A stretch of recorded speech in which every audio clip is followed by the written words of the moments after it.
क्या तुम्हारे बाप का है ये भारत? हम मुसलमानों को कहते हैं तुमने अगर भारत में रहना है तो हमारे बातों पे चल के रहना है। क्या तुम्हारे बाप का है ये भारत? ये तो हर हिंदुस्तानी का भारत है, जिसने मरना यहाँ है और जिसने दफन होना यहाँ है। मेरा ईमान है कि हिंदू इतना ही मेरा भाई है जितना मुसलमान है या सिख है या ईसाई। आज हम धर्म पे बटे जा रहे हैं कि कौन भगवान राम के साथ है और कौन अल्लाह के साथ। मैं इन हिंदुओं से पूछना चाहता हूँ, क्या भगवान राम सिर्फ तुम्हारा राम है?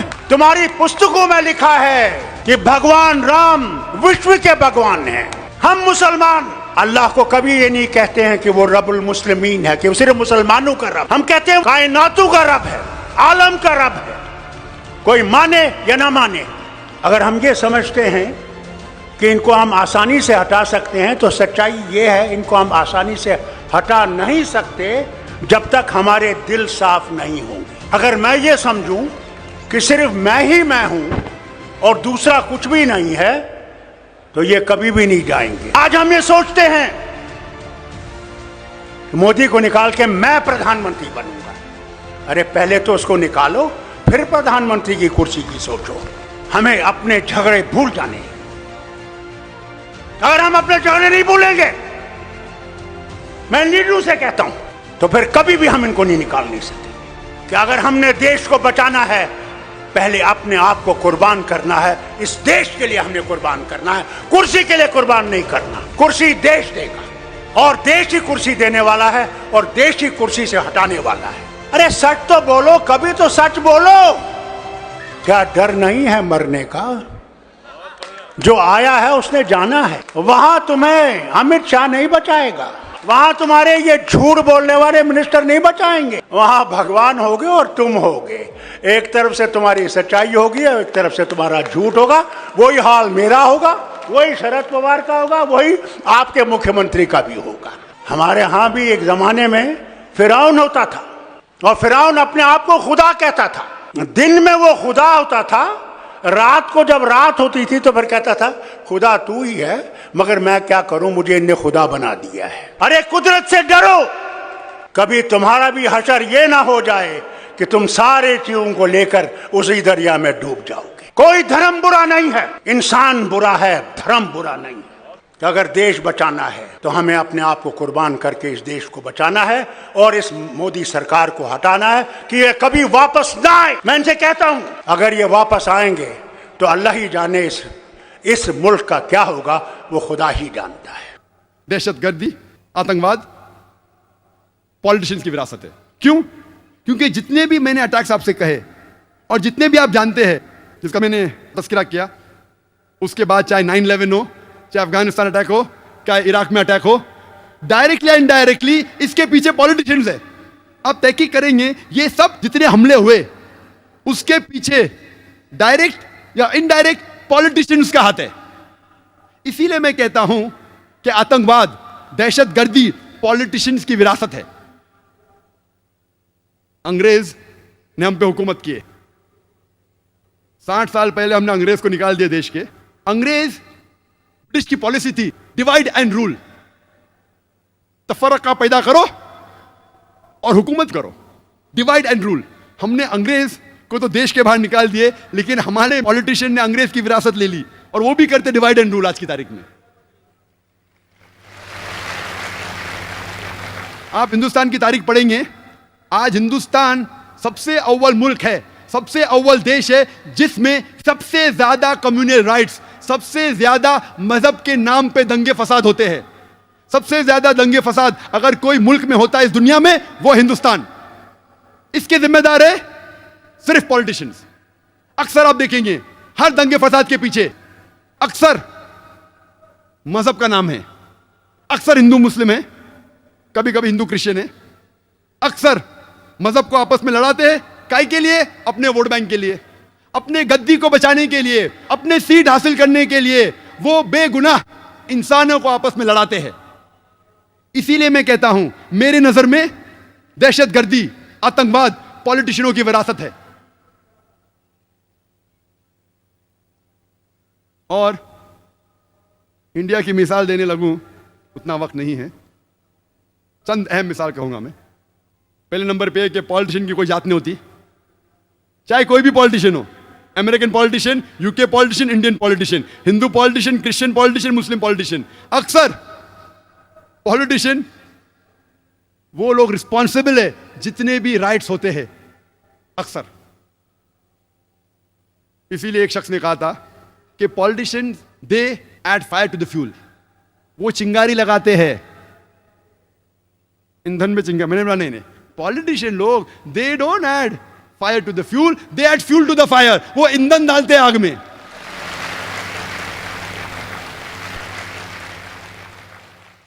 हमारी आजादी के बाद पॉलिटिशियन का जिक्र कर सकता ना, आजादी के पहले तो करते थे हुकूमत अंग्रेज। आजादी के बाद सबसे बड़ा दंगा फसाद जो हिंदुस्तान में हुआ वो था बाबरी मस्जिद का। बाबरी मस्जिद को सन 1980 के पहले कौन जानता था? मैं तो नहीं जानता था, कुछ लोग शायद जानते थे। आम हिंदुस्तानी जानता ही नहीं था बाबरी मस्जिद क्या है और राम जन्मभूमि की जगह क्या है। ना मुस्लिम जानता था ना हिंदू जानता था। आम मुसलमान जानता ही नहीं था, आम हिंदू जानता ही नहीं था, आम हिंदुस्तानी नहीं जानता था। लेकिन इसको एक पॉलिटिकल प्लॉय बनाया गया पॉलिटिशियन वोट बैंक के लिए। सुप्रीम कोर्ट ने ऑर्डर पास किया था कि इस डिस्प्यूटेड साइट पे, इस इख्तिलाफी जगह पे कोई नहीं आना चाहिए। उसके बावजूद 6 दिसंबर सन 1992 में, 1992 में 6 दिसंबर में एक बड़ी गैदरिंग हुई उसी डिस्प्यूटेड साइट के ऊपर, बाबरी मस्जिद राम जन्मभूमि इश्यू की जगह पे। ऑर्डर था सुप्रीम कोर्ट का, सबसे हाईएस्ट अथॉरिटी इस मुल्क की, नो गैदरिंग। तो भी गैदरिंग हुई। कौन गैदरिंग किया? Opposite party of politicians in the opposite party. हुकूमत चाहती थी तो रोक सकती थी, आसानी है, पुलिस उसके पास है, हथियार था, आसानी, लेकिन नहीं रोका। क्यों नहीं रोका? ऑपोजिशन ने गैदरिंग की वोट बैंक के लिए, क्या मुझे वोट मिलेगा। पॉलिटिशियन जो पावर में थे, अगर मैं उनको रोकूंगा तो मेरा वोट बैंक जाएगा, तो जाने दिया, नो प्रॉब्लम, आ जाओ, पीछे के रास्ते से आओ। लेकिन टेलीविजन पे दिख रहा था सुप्रीम कोर्ट का ऑर्डर, नो गैदरिंग। उसके बाद क्या होता है? हजारों की तादाद में, 10,000 से ज्यादा, हजारों, tens of thousands of people, lakhs of people, लाखों लोग इकट्ठा हुए सब जगह से, त्रिशूल लेके बाबरी मस्जिद को शहीद करते। कोई भी अक्लमंद इंसान क्या त्रिशूल और तलवार से बाबरी मस्जिद नीचे आ सकती है? सैकड़ों साल से इतनी मजबूत इमारत आ सकती है? बोलते स्पॉन्टेनियस रिएक्शन था, प्लानिंग नहीं थी। टेलीविजन पे लाइव दिख रहा है, लाइव दिखा रहे, लाइव टेलीकास्ट, लाइव मैच होता है ना, वैसा लाइव दिखा रहे थे। कितने चैनल दिख रहा था, ऑपोजिशन के पॉलिटिशियन बैठे उधर, हुकूमत बैठे हो पुलिस के सामने, और बाबरी मस्जिद नीचे आती। कैसा? बाय डायनामाइट, दिख रहा है। और बोलते का स्पॉन्टेनियस रिएक्शन था। क्या स्पॉन्टेनियस? प्लानिंग थी। बम के जरिए बाबरी मस्जिद को शहीद किया जाता है। मुझे लगता है कि जॉर्ज बुश ने ये बाबरी मस्जिद डिमोलिशन को देख के उसको आइडिया आया होगा कि 9/11 न्यूयॉर्क ट्विन टावर को बम से गिराओ। 9/11 पे मुझे ज्यादा तकरीर नहीं करने का है, वो 9/11 तो इतना बड़ा, कम से कम 10 तकरीर कर सकता हूं मैं 9/11 के ऊपर, जॉर्ज बुश के ऊपर। लेकिन मुझे लगता है उसको आइडिया मिली बाबरी मस्जिद से। जिस तरीके से बाबरी मस्जिद को बम से गिराया गया और कहा गया कि स्पॉन्टेनियस रिएक्शन था, उसी तरीके से बम से गिराया ट्विन टावर को और कहा गया कि प्लेन ने मारा। चाहे तो इंशाल्लाह क्वेश्चन आंसर में टाइम लिया तो कहूंगा। क्या होता है? इमीडिएट सारे हिंदुस्तान में दंगे फसाद होते। दंगे फसाद होने के बाद एक्शन का रिएक्शन होता है, हजारों लोग मारे जाते, हजारों लोग का कत्ल होता है सारे हिंदुस्तान में, अक्सर मुसलमान। और खुसूसन बॉम्बे में बाबरी मस्जिद डिमोलिशन को जिम्मेदार कोई भी आम आदमी जिसको थोड़ी भी अकल है वो कहेगा नंबर 1 रिस्पॉन्सिबल, सबसे ज्यादा जिम्मेदार ऑपोजिशन पॉलिटिशियन जिनने गैदरिंग की सुप्रीम कोर्ट के खिलाफ। नंबर 2 जिम्मेदार जो पॉलिटिशियंस पावर में थे, वो रोक सकते थे लेकिन नहीं रोका। क्यों? वोट बैंक जाएगा। उसके वजह दंगे फसाद होते। दंगे फसाद में पुलिस चाहती दंगे फसाद को रोक सकती।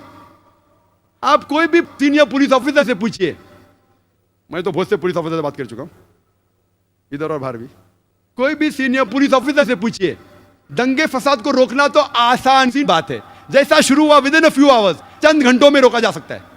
अगर कम पुलिस फोर्स है तो रिजर्व फोर्स को बुलाओ। टेररिस्ट अटैक्स को रोकना बहुत मुश्किल है। कुछ रोक सकते, सब नहीं। सब रोकना नामुमकिन है 100%। कुछ को रोक सकते। दंगे फसाद 100% रोकना आसान है अगर पुलिस फोर्स चाहे तो। लेकिन जो पुलिस चाहती भी रोकना नहीं रोक सकती थी। क्यों? क्योंकि उनको पॉलिटिशियन का दबाव था। पुलिस फोर्स तो फाइनली गवर्नमेंट के अंदर आती ना, होम मिनिस्टर के अंडर। वो पुलिस ऑफिसर चाहता भी था बेगुनाह मुसलमान का कत्ल ना हो, फिर भी कुछ नहीं कर सकता। क्यों? उसके सिर के ऊपर पॉलिटिशियन है। दंगे फसाद होते हैं बंबई में, 1500 मुसलमान का कत्ल होता है। मोर देन 90-95% जिनका कत्ल होता है मुसलमान होते हैं। 1800 से ज्यादा घायल होते हैं बॉम्बे राइट्स में। इवन पार्टीशन के वक्त भी बॉम्बे में इतना बड़ा दंगा फसाद है, जिस तरीके से ये दंगे फसाद हुए, और पुलिस चाहती रोक सकती थी, नहीं रोकी। हजारों बेगुनाह लोग की कत्ल हुआ। थोड़ा पहले रिएक्शन था दिसंबर में, उसके बाद जनवरी में, एक हफ्ते बाद जो वापिस था वो प्लान्ड था पूरा। It was planned, hand in glove. कौन जिम्मेदार दंगे फसाद का? वही लोग। नंबर 1 ऑपोजिशन पॉलिटिशियन, जो लोग ने बाबरी मस्जिद में गैदरिंग की। नंबर 2 जो पॉलिटिशियन पावर में थे, उनने वो गैदरिंग को अलाउ किया, नहीं रोका वोट बैंक की वजह से। नंबर 3 आम जनता। आम जनता को बहकाया गया कि लूट मार करो। आम जनता, मेरे नजदीक इस हिंदुस्तान में आम हिंदुस्तानी, आम हिंदू, आम मुस्लिम एक दूसरे से मोहब्बत करता है। मेरे नजदीक, मेरे कई हिंदू दोस्त हैं, आम हिंदुस्तानी, आम हिंदू मुसलमान एक दूसरे से मोहब्बत करते हैं। ये पॉलिटिशियन लोग चिंगारी लगाते हैं वोट बैंक के लिए, और बेगुनाह लोग को बहकाते हैं और उनके जरिए राइट्स करते हैं। हम आम जनता हिंदुस्तान की इन पॉलिटिशियन के बहकावे में नहीं आना चाहिए। नंबर 3 रिस्पॉन्सिबल आम जनता, जो बेवकूफ बन जाती है। नंबर 4 पुलिस, जो रोक सकती थी नहीं रोकी। जो लोग रोकना चाहते थे भी नहीं रोक सकते। क्यों? उनका ट्रांसफर हो जाएगा। जब इतने मुसलमान मरे तो गवर्नमेंट सोचने लगी अभी वोट बैंक मुस्लिम की जाएंगी, बड़ी छोटी है, तो क्या की? 1 जज कमीशन, श्री कृष्ण कमीशन को अपॉइंट किया। डरो मत, जो भी जिम्मेदार है वो गिरफ्तार होंगे। और कायम करते 1 जज कमीशन श्री B.N. कृष्ण को, श्री B.N. श्री कृष्ण को श्री कृष्णा कमीशन। और मुझे कहना पड़ेगा बिलाशुबा कि जस्टिस श्री कृष्णा वो एक डिवाउट हिंदू है, हिंदू धर्म का पालन करते हैं, लेकिन साथ साथ वो एक जस्ट और अपराइट इंसान है। साथ साथ वो एक ईमानदार और अदल के इंसान है, नागरिक है। हमें गर्व है उसके ऊपर। जस्टिस श्री कृष्णा अकेला 1 मैन कमीशन, वो क्या करता है? वो तहकीक करने लगता है कि जिम्मेदार कौन है। रिपोर्ट बनाते 2 वॉल्यूम में। पहले वॉल्यूम में कहां कहां हमले हुए, क्यों हुए, क्या। दूसरे वॉल्यूम में कौन कौन जिम्मेदार थे। श्री कृष्णा कहते हैं, जस्टिस श्री कृष्ण, मैं नहीं कह रहा हूं, जस्टिस श्री कृष्णा कहते हैं कि ये राइट्स के जिम्मेदार, it was pre planned by the opposition politicians of Maharashtra. अपने रिपोर्ट में लिखते हैं नंबर 1 रिस्पॉन्सिबल शिवसेना बाल ठाकरे। मैं नहीं कह रहा हूं, श्री कृष्णा के, justice Shri Krishna. Number 2 the politicians in power, they could have stopped it. जो पॉलिटिशियंस पावर में थे वो रोक सकते थे, लेकिन नहीं रोका। नाम लिख के कहता है, माशाल्लाह, गट्स है उसके पास, हिम्मत है उसके पास, जस्टिस श्री कृष्णा। मैं उसको कांग्रेचुलेट करता हूं, अकेला मैन। मैंने कोशिश किया कि आज उनको इस स्टेज के ऊपर चीफ गेस्ट जैसा बनाऊं, लेकिन मैंने दावत बहुत लेट दी, और कोई जस्टिस को भी कोशिश की, लेकिन लेट मुझे ध्यान आया कि एक को चीफ गेस्ट बना सकते थे। कई प्रोग्राम में काफी जस्टिस आ चुके हैं। वो लिखता है कि रूलिंग पार्टी, शरद पवार भी रिस्पॉन्सिबल है। मैं नहीं कहता हूं, justice Shri Krishna. Defence minister और चीफ मिनिस्टर सुधाकर राव, वो भी रिस्पॉन्सिबल, नाम लेके लिख रहा है। मानना पड़ेगा उस शख्स को, दाद देता हूं मैं उसकी। अल्हम्दुलिल्लाह सुम्मा अल्हम्दुलिल्लाह, अल्लाह उसकी हिफाजत करे। गट से उसने वो लिखता है, ऑपोजिशन पार्टी पहली रिस्पॉन्सिबल, लोकल महाराष्ट्र गवर्नमेंट की, रूलिंग पार्टी नेक्स्ट रिस्पॉन्सिबल, उसके बाद police force which was hand in glove responsible. नाम ले रहा है पुलिस ऑफिसर का, नाम लेके 26 पुलिस स्टेशन जो बॉम्बे के ज्यूरिडिक्शन में, वो जाके साल भर नोट करते रहा, अकेला शख्स नाम लेके। कमिश्नर, जॉइंट कमिश्नर, नाम भी लिया, त्यागी दैट टाइम जॉइंट कमिश्नर क्या था उस टाइम, नाम लेके पुलिस ऑफिसर के, रिस्पॉन्सिबल रिस्पॉन्सिबल। कहता है शुरुआत हुई बाबरी मस्जिद से, एल के अडवाणी का नाम भी अंदर है, एल के अडवाणी बाबरी मस्जिद। नाम लेते हुए। मैं तहकीक किया लेकिन फिर पता चला ये शख्स जस्टिस BN श्री कृष्णा, हिम्मत है उसमें नाम लेते हुए। तो हम जानते हैं ये वजह कि इसके जिम्मेदार नंबर 1 है पॉलिटिशियंस। इसीलिए हम मुसलमान को इंडियन जुडिशरी सिस्टम पे गर्व है, हमें फख्र है इंडियन जुडिशरी सिस्टम पे। हो सकता है कि पॉलिटिशियन हमें छोड़ देंगे, एक आम जो हिंदुस्तानी है, खुसूसन हम मुसलमान, चाहे पॉलिटिशियन हमें धोखा देंगे, चाहे कई बार पुलिस धोखा देंगी, लेकिन इंडियन जुडिशरी सिस्टम पे हमें गर्व है। और हम दुआ करते हैं अल्लाह से क्या ये जुडिशरी सिस्टम को पॉलिटिशियन की भनक ना लगे, वरना खुदा इस देश को बचा सकता है। बॉम्बे राइट्स के बाद जो दिसंबर 92 में हुआ था और जनवरी 93 में, 2 महीने बाद 12 मार्च 1993 में होता है बॉम्बे में सीरियल बॉम्ब ब्लास्ट।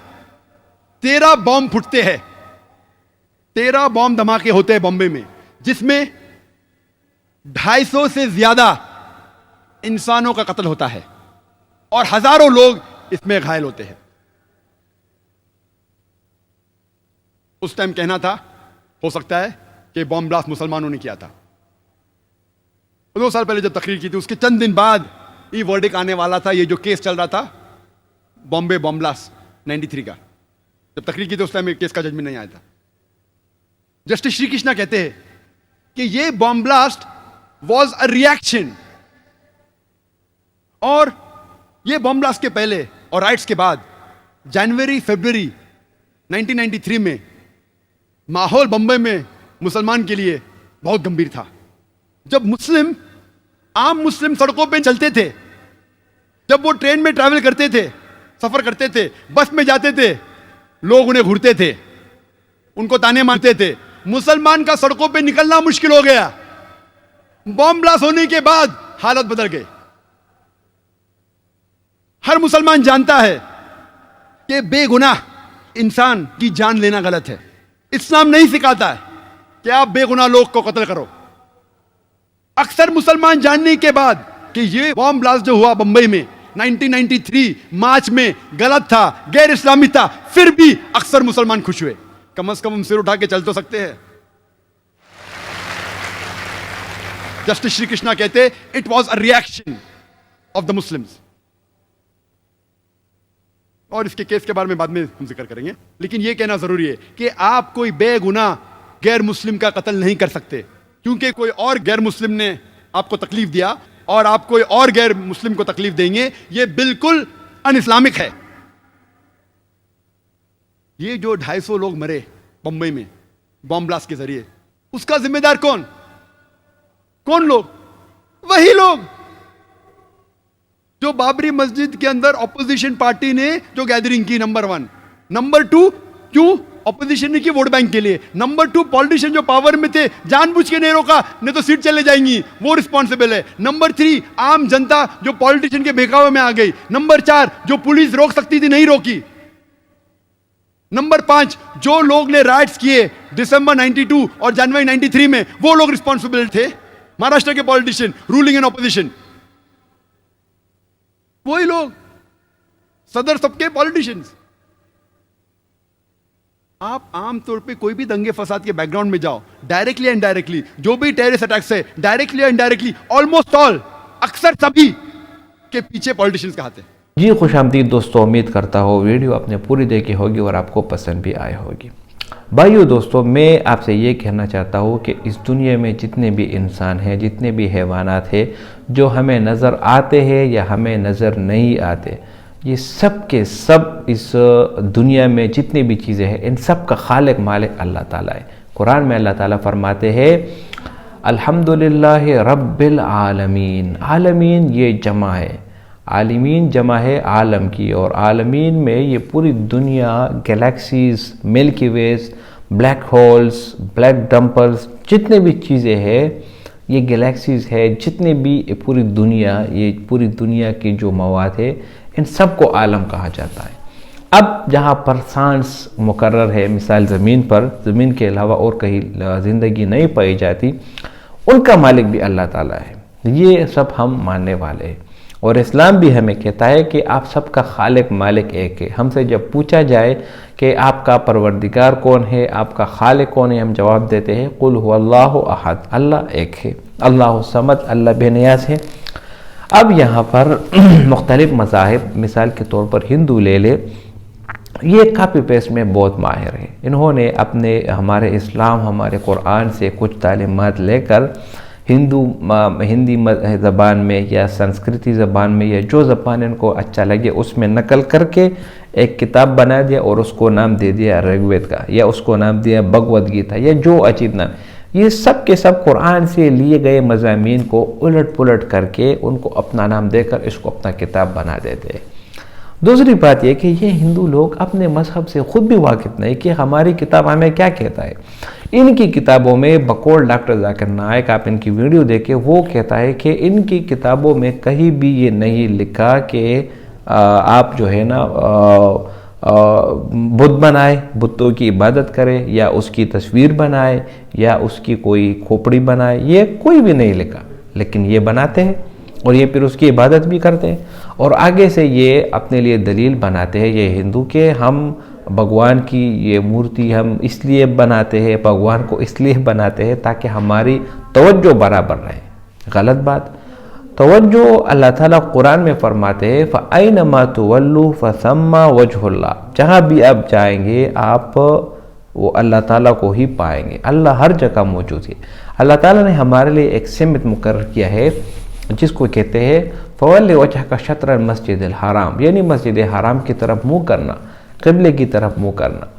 ये सिमत इसलिए मुकर्रर है कि अगर ये सिमत मुकर्रर ना होती तो कुछ लोग शमाल को मुँह करते, कुछ जुनूब को, और इसी में मुसलमान जो है ना वो वक़्त ज़ाया कर लेते। लिहाजा सही किताब और जो अल्लाह की तरफ से नाजिल शुद्दा किताब है वो कुरान मजीद है। कुरान की जो बातें हैं वो 100 में 110% सच है, और इसमें कोई शक नहीं और ना ही उसमें कोई तब्दीली होगी। इसके बरकस जो हिंदुओं की किताबें हैं वो सब के सब तखरीब शुद्दा है, और इसी मुसलमानों की किताबों से ली गई और उसको अपना नाम दिया गया। इसी तरह जो ईसाइयों की किताबें हैं, बाइबल, ये भी ओरिजिनल किताब नहीं, इसमें भी ये हिंदू के जितने भी बड़े बड़े उलमा गुजरे हैं, ईसाइयों के जो पादरी गुजरे हैं, उन्होंने अपनी तरफ से कुछ चीज़ें ऐड की और उनको मसख कर दिया गया। अब जो बाइबल इनके पास है ये मानते हैं कि ये मुकद्दस किताब है, हालांकि ये गलत है। ये वो किताब नहीं जो नाजिल हुआ था। दूसरी तरफ जब कुरान नाजिल हुआ, कुरान के नुज़ूल के साथ जितने भी पिछले तमाम अध्ययन थे वो सब के सब ख़त्म हो गए। अब आपके लिए कुरान मानना ज़रूरी है।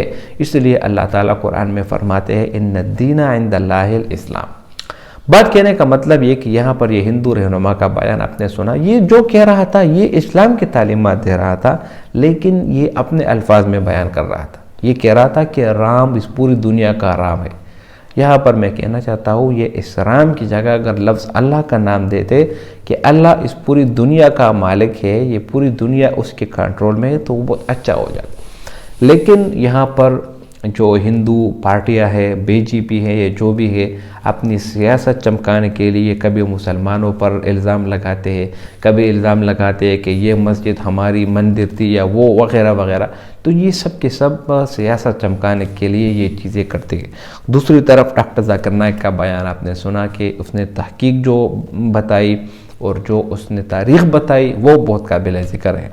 तो बात का खुलासा ये, वीडियो का खुलासा ये कि इस पूरी दुनिया का मालिक अल्लाह ताला है, और जो ये हिंदू राम वगैरह बनाते हैं, बजरंगी बनाते हैं, ये अपने आप की तरफ से बनाए गए एक मुजस्मे और इसके सिवा कुछ नहीं। ये सिर्फ़ और सिर्फ अपनी फजूल कामों में टाइम बिताते हैं, और आखिरत में इनको सिर्फ सज़ा मिलेगी। अगर दुनिया में ये कुछ भी अच्छा करे इसका कोई सिला आखिरत में इनको नहीं मिलेगा। उम्मीद करता हूँ वीडियो आपको पसंद आई होगी। अगर वीडियो आपको पसंद आए तो इस चैनल को सब्सक्राइब करें। बहुत शुक्रिया।